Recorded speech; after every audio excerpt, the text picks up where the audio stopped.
Have you ever been cleaning your house and right after you get a room perfectly clean, you turn around for 2 seconds and when you look back, all of a sudden, there are things on the ground again. If you are a parent, I know you can understand this. I like to joke that my family room is like the opposite of the Bermuda Triangle because instead of everything disappearing from it, everything in the whole house and even outside of the house seems to appear in it. And I think with cleaning in general, it feels like no matter how many times you clean or how long you spend on it, it's always going to get messed up eventually, right? More stuff shows up to pick up out of the family room, more dirty dishes pile up, someone steps on your perfect carpet lines. You get the idea. Well, this is pretty similar to a phenomenon in adoption that I like to call leaky bucket syndrome. Sounds weird, I know, but stick with me. I'm gonna give you a story from my real life that is the perfect example of leaky bucket syndrome. For those of you who do not know, I've adopted 3 kids from foster care and I love them to death, but we have experienced what I call leaky bucket syndrome. So one day I was making a point to spend one-on-one time with one of my children.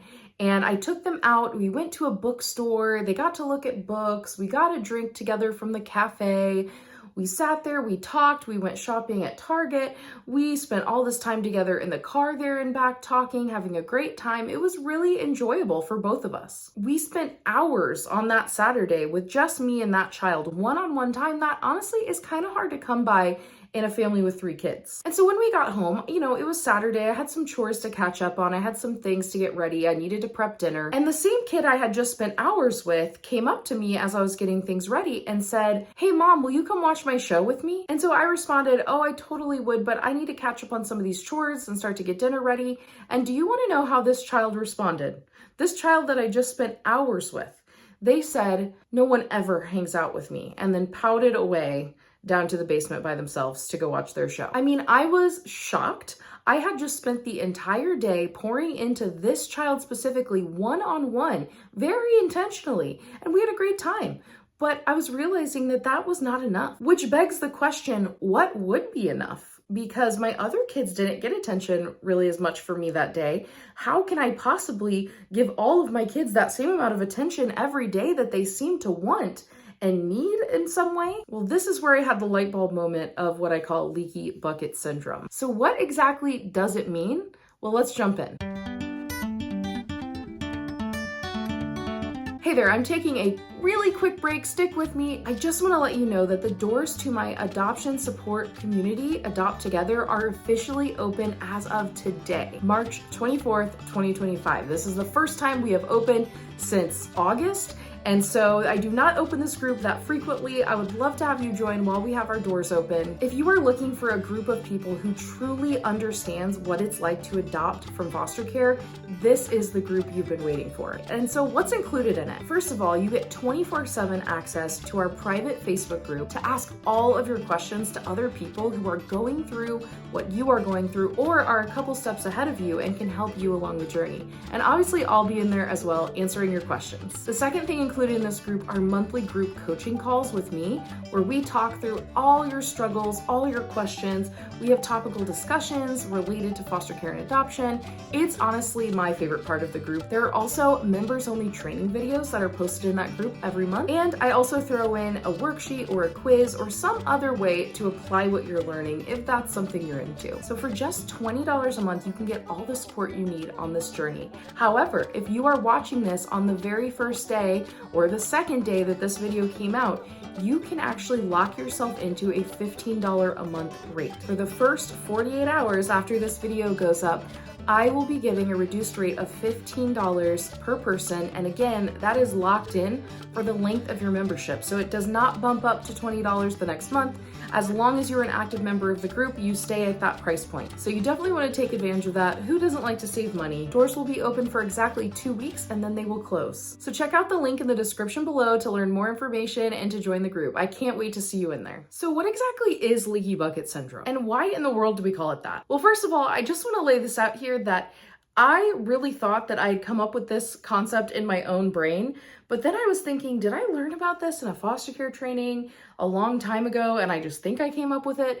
But no matter the origin, I think it's a really important concept to understand. So if you think about a leaky bucket, you have this bucket with holes in it. And so while you're pouring water into the top, water is already leaking out of the bottom. And because of this, it takes longer to fill And then when you fill it up, you turn around and look back, and all of a sudden it's emptying again. So just like my family room, you look away for a second. When you look back, all of your hard work is gone. You've been filling up this bucket and now it's gone. So in this metaphor, our children are the buckets, and they're the buckets that are receiving what we are pouring into them, our time, our attention, and our love. And for kids who have not experienced trauma and loss, their buckets are intact. They function normally. So when you are pouring your time, love, and attention into them as a parent, it's staying in there for a more reasonable amount of time before you need to refill it. Because the truth is, every single kid needs that, adopted, fostered, or not.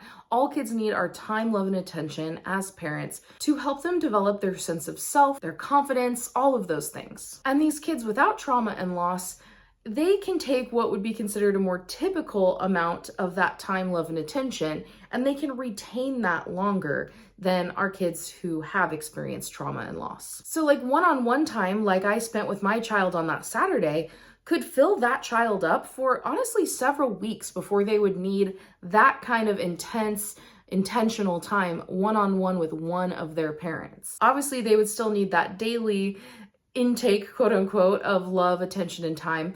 But, you know, that more intensive version, after they got that, they would feel a lot more content and like their cups were full or their buckets were full. Kids with trauma and loss, on the other hand, it is a completely different story. Oftentimes, kids who are adopted from foster care or who are just spending time in foster care at all, they have holes in their buckets, and it's not their fault in any way. These holes were formed by traumatic life events like loss of their first family, abuse or neglect, moving around from home to home to home, even where they haven't lived with you very long and so they still don't quite trust you yet, that's a hole. Or if they are living in your home now where they are safe, they just don't feel safe yet because they don't trust you or know you well yet. And sometimes I would argue that another hole that I've noticed in my own kids' buckets is the fact that they don't have a true concept of what a family is supposed to look like. And I think now my kids understand that a lot better, but when my older kids moved in with me especially, they had never really been in a normal family situation at any sort of older age. And so their only perception of what a true family was like was from YouTube families or TV. And as you can imagine, that is not very realistic. So that also creates that unrealistic expectation, which I would argue is another hole that the water, that the time, love, and attention could be flowing from. And so as a parent, you can imagine how difficult this is because you want to give this child your time, love, and attention. And you can even do what I did and be so intentional about taking them out and spending time with them and making that day all about them.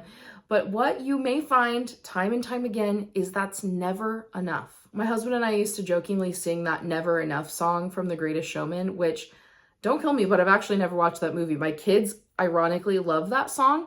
And so it's really funny to us because that's how we felt at the beginning with them, that no matter how much time we spent with them, no matter what we did, it was never enough.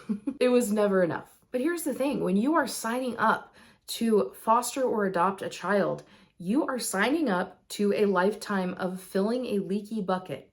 And as you can imagine, it does take a toll on you after a while. And sure, over time, you can repair those holes. Those holes will heal, and through therapy or through trust and where they are.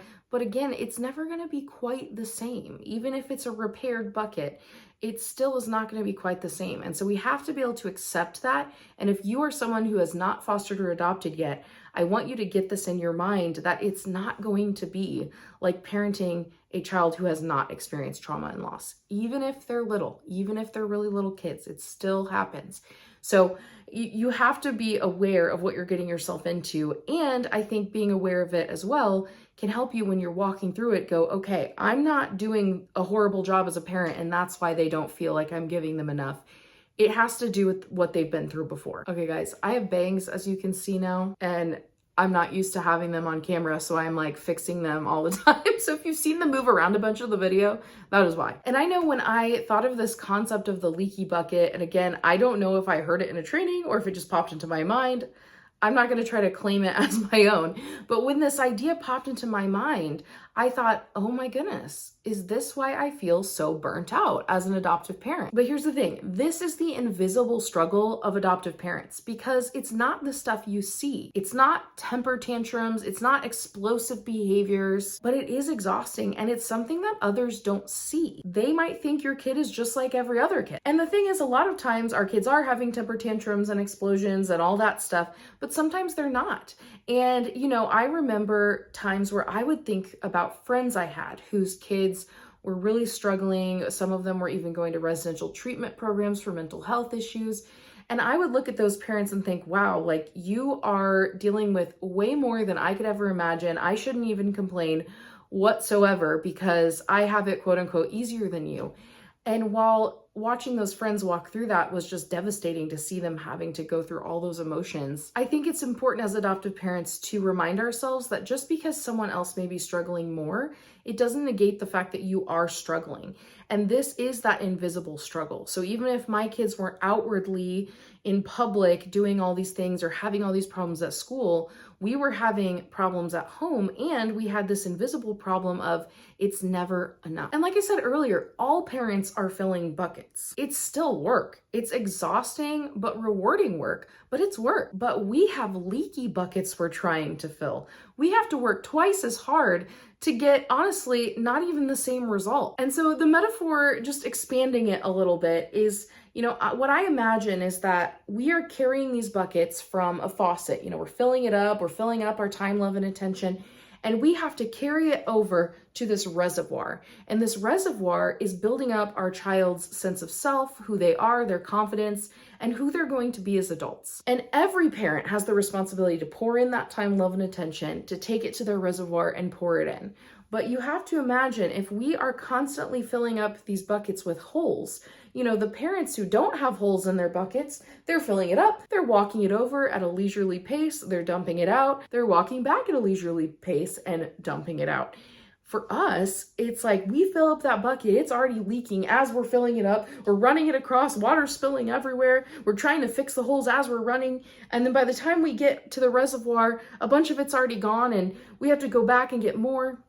And so as you can imagine, that metaphor to me, I like it because it makes it sound, I think it rightfully explains how exhausting emotionally and mentally it can be at times. And I think it's especially emotionally exhausting for people who really care, like for parents who really care about helping their child build up that sense of self and helping them to feel confident and secure and to go off into the world someday and do great things. If you really care, you are running twice as fast to try to make that happen, and it can feel like you're always a day late and a dollar short. So hopefully, if you are a foster or adoptive parent who's experiencing this and you're feeling worn down and you're feeling burnt out and you're feeling like, why do I feel this way? Why is what I do never enough? Just know it's honestly not you and your efforts. If you are watching this video and you're like, yes, I want to give my kids what they need, but it just never feels like enough, you are doing great. You are doing the work, and it just is hard, right? And so I hope you understand that you are not alone in that. It is very common and very normal. So how do we help a child who has leaky bucket syndrome? How do we help them cope? How do we cope with it? How do we help repair some of those holes? How do we make it in the meantime? Well, I will be covering all of this and more in our Adopt Together community this April. So don't forget to click the link in the description below so you can learn more about our Adopt Together community, and you can come hang out with us there. And if you sign up by March 26th, you will get that $15 rate locked in for the lifetime of your membership. If not, it's $20 and will be open for the next 2 weeks until we open again. If you're watching this after the fact, you can still click on that link and it can take you to a sign-up list so you can sign up for the next time we open up our group, because we'd love to have you there. So hopefully I'll be seeing some of you in the group very soon, and I hope you're having a wonderful day. I'll put another video up here that I know you'll love so you can watch that after this one. Talk to you later.